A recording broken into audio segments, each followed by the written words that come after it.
Buenos días, amigas y amigos desde la capital de la República. Estamos nuevamente con ustedes. Muchísimas gracias por deferirnos cada mañana con su atención para estas tertulias, para estos conversatorios que buscan esclarecer los temas más importantes del acontecer nacional. Esta mañana está con nosotros el doctor César Montúfar. Él es presidente nacional del Movimiento Político Concertación Nacional. Muchísimas gracias, mi querido César, por venir esta mañana. Yo creo que el tiempo ya comienza a correr respecto del tema de la aprobación y el análisis de las famosas enmiendas constitucionales que nos tienen a todos los ecuatorianos en ascuas. Entonces, queríamos preguntarte cómo vislumbran ustedes como concertación, cómo crees que ustedes como dirigentes políticos de oposición están mirando este escenario de lo que va a pasar con esta propuesta del Ejecutivo, que lleva de por medio un gran paquete, ¿no?, de regalo, ahora que estamos a las vísperas de Navidad, que es la reelección de Rafael Correa Delgado. Bueno, muchas gracias. Un saludo a todos los amigos y amigas de Loja. Bueno, yo creo que en realidad la mayoría de ecuatorianos nos hemos manifestado por muy diversos medios, de muy diversas formas, en el sentido de que este paquete de enmiendas constitucionales no sea aprobado a espaldas del pueblo ecuatoriano en un recinto legislativo sin una consulta popular. Creo que ha habido una enorme demanda nacional, un gran, diría, clamor nacional porque exista consulta. Sin embargo, es evidente que el oficialismo no quiso ir a consulta por una razón muy clara, que creo que es indicativa del momento político que vive el país. Y la razón muy clara es que el oficialismo iba a perder cualquier consulta que se dé. Es lo que más o menos dicen todas las encuestas, es decir, se quería consulta y las enmiendas no son populares. Y no son populares porque creo que la mayoría del pueblo ecuatoriano, apoye o no apoye al presidente Correa, sabe que en una democracia no puede una sola persona tener el poder siempre. Que la democracia significa que distintos sectores políticos tienen que, de una u otra, y sociales tienen que de una u otra manera gobernar, y que el poder no pertenece a un solo movimiento, a un solo partido, a una sola persona. En esa perspectiva, entonces, hubo este clamor y hay este clamor por la consulta popular que el oficialismo no ha atendido. Y creo que entonces lo que va a ocurrir en el mes de diciembre va a ser, si es que el oficialismo se empeña en aprobar las enmiendas, una decisión terriblemente contraria a la voluntad popular, que además va a tener y va a pasarle una factura al gobierno. A manera de boomerang, quizás. Yo creo que por supuesto que sí. Fíjate que es la primera vez que el oficialismo rehúye un proceso electoral. Ellos siempre se han vanagloriado de que han ganado todos los procesos electorales, que han sido vencedores en todas las elecciones. Ahora saben que van a perder, que iban a perder, y por lo tanto cerraron esa posibilidad, pero el hacerlo va a ser un motivo para que el pueblo ecuatoriano en el 2017 diga no.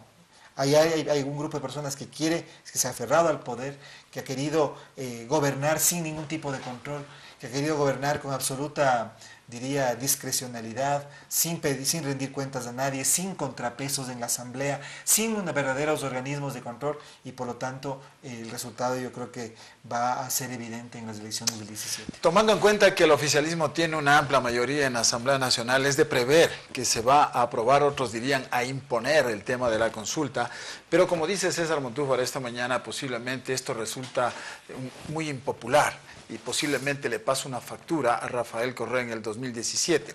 En este contexto, ¿tú crees que el oficialismo está consciente de lo que puede ocurrir a pesar de esta aprobación? Es que lo que sucede es que ellos no tienen otra opción. No hay opción de otro candidato. Yo creo que esa es quizá la principal fuerza y la principal debilidad del oficialismo, que únicamente tienen a un actor, a un solo personaje, un solo candidato, y por lo tanto el que él se presente depende la continuidad de todo el proceso, de todo el movimiento. O sea, si no hay un Correa candidato, se desmorona la revolución ciudadana. Absolutamente. Yo creo que las especulaciones de que Lenín Moreno podría ser ese sustituto de Correa no me parece que tengan mayor asidero. Correa va a ser candidato si es que hay la reelección indefinida. Es más, las enmiendas son para eso, no tienen otro objetivo. Y por lo tanto, yo creo que en realidad, por primera vez, y ese quizá es el momento que vive el país en este instante, en esta coyuntura, por primera vez desde que la Alianza País llegó al poder, hoy sí están en riesgo de perder parte o todo el poder en el año 2017. Cuando se han negado a ir a una consulta popular, estamos viendo que, por ejemplo, en el Código de Ambiente, inclusive ahora mismo que en esta semana se está tratando en la Asamblea Nacional el proyecto denominado del mercado social de conocimientos, todos se pronuncian por una consulta prelegislativa, es decir, aprobemos, pero consultémosle al pueblo, socialicemos, actuemos democráticamente, pero en el tema de la consulta se han negado rotundamente. Entonces, la convicción del oficialismo es, reiterando lo que tú decías esta mañana, pues que el régimen considera, y leyendo las encuestas, todas las sondeos de opinión que se han hecho, posiblemente si iba una consulta popular el gobierno iba a perder. Sí, yo creo que eso es evidente. Si uno mira las encuestas, en todas las encuestas el oficialismo tiene una situación de desventaja en este tema, ¿no? Es increíble que hace algunos años, cuando fue la consulta del 2010, nos consultaran hasta las peleas de gallos, hasta el tema de las corridas de toros. Ahora, en cambio, un tema tan importante ha sido eludido como consulta. Y el punto aquí es que con esta negativa de consulta y con esta asamblea que, como tú bien dices, teniendo mayoría, lo más probable es que no se reúnan aquí en el Palacio Legislativo, que se vayan a Montecristi, que se vayan a la Luna, que se vayan donde sea, solamente para evitar las enmiendas constitucionales, para evitar ese reclamo del pueblo por aprobar enmiendas constitucionales sin la aprobación, sin la legitimidad, sin el consenso, sin el consentimiento del pueblo ecuatoriano. Yo creo que eso es un error político muy serio, y por eso yo diría, más bien, el punto aquí no es tanto lo que haga el gobierno, que ya sabemos que va a empeñarse en aprobar las enmiendas. El punto aquí es qué es lo que hace la oposición, o qué es lo que hacen los grupos democráticos, los ciudadanos democráticos, que estamos, yo creo que, en una situación, yo creo que interesante, y que requeriría de una gran inteligencia política hacia la unidad, hacia la articulación, hacia la concertación, en función de presentarle al país un proyecto político distinto, alternativo. Esa nos parece a nosotros, como concertación, es el desafío principal. El oficialismo va a aprobar las enmiendas constitucionales, tiene los votos para hacerlo. Rafael Correa va a ser candidato nuevamente. Su proyecto es aferrarse y mantenerse en el poder. ¿Qué es lo que vamos a hacer los ciudadanos demócratas, las organizaciones sociales, las organizaciones que venimos luchando por la democracia, porque en el Ecuador no tengamos un solo partido que gobierne y que se cree propietario absoluto del poder? O sea, que no hay el partido único, tampoco esta especie de liderazgos impercederos, ¿no? Hace poco tiempo estuvo aquí la presidenta de Chile, Michelle Bachelet, se reunió con Rafael Correa y se notó que había una empatía entre estos dos líderes, pero poco después de que regresó a su país, Michelle Bachelet se pronunció en contra de la reelección. Dijo, yo no voy a ser nunca candidata a la reelección porque es una actitud absolutamente antidemocrática. Entonces, la corriente política del mundo es en contra de perpetuarse en el poder, en contra de estos liderazgos, de estos caudillismos, de estas especie de dictaduras camufladas de democracias. Entonces, ¿qué va a hacer la oposición? ¿Y cuál sería la respuesta entonces? Bueno, yo creo que en primer lugar tenemos que presentarle al país una visión distinta, un proyecto alternativo, una propuesta. Creo que en la acción de toda política democrática está en hacer críticas, sí, críticas al poder, pero sobre todo también, al mismo tiempo, presentar una propuesta, un proyecto de país. Nosotros como Concertación hemos ya presentado lo que nosotros denominamos un programa de transición a la democracia, que es un plan de gobierno y una agenda legislativa para el periodo de 2017-2021. Ese es un documento borrador, es un documento en construcción, que pensamos debe ser construido, trabajado, mejorado, pulido, cambiado las veces que sea necesaria con la ciudadanía, con los demás actores políticos. Creemos que los sectores democráticos del Ecuador, la oposición, tiene que dejar únicamente de reaccionar, es decir, le lanzan un anzuelo y morderlo y quedarse ahí. Y que tenemos que tomar la iniciativa, pero que tiene que ser una toma de iniciativa sobre la base de un acuerdo y de un debate programático.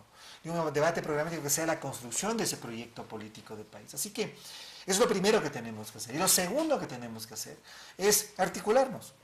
Creo que esa visión de articulación es fundamental. La semana pasada, precisamente en Loja, hubo un encuentro convocado por un grupo de ciudadanos lojanos procedentes de diversos sectores, grupos sociales, políticos, entre ellos Ernesto Gallo.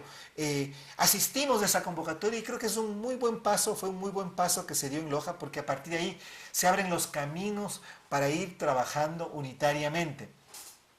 Una unidad de los actores políticos, pero también de los actores sociales y ciudadanos. Lo más interesante del encuentro de Loja de la semana pasada fue precisamente que no únicamente había dirigentes políticos, había activistas de redes sociales, había personajes vinculados a las organizaciones sociales, a las organizaciones políticas igualmente. Entonces, esa unidad entre actores sociales, políticos, ciudadanos, creo que es fundamental. Y creo que en esa línea de trabajo, es que va a ser posible que en el Ecuador podamos encontrar un camino democrático, un camino de diálogo, un camino de conciliación.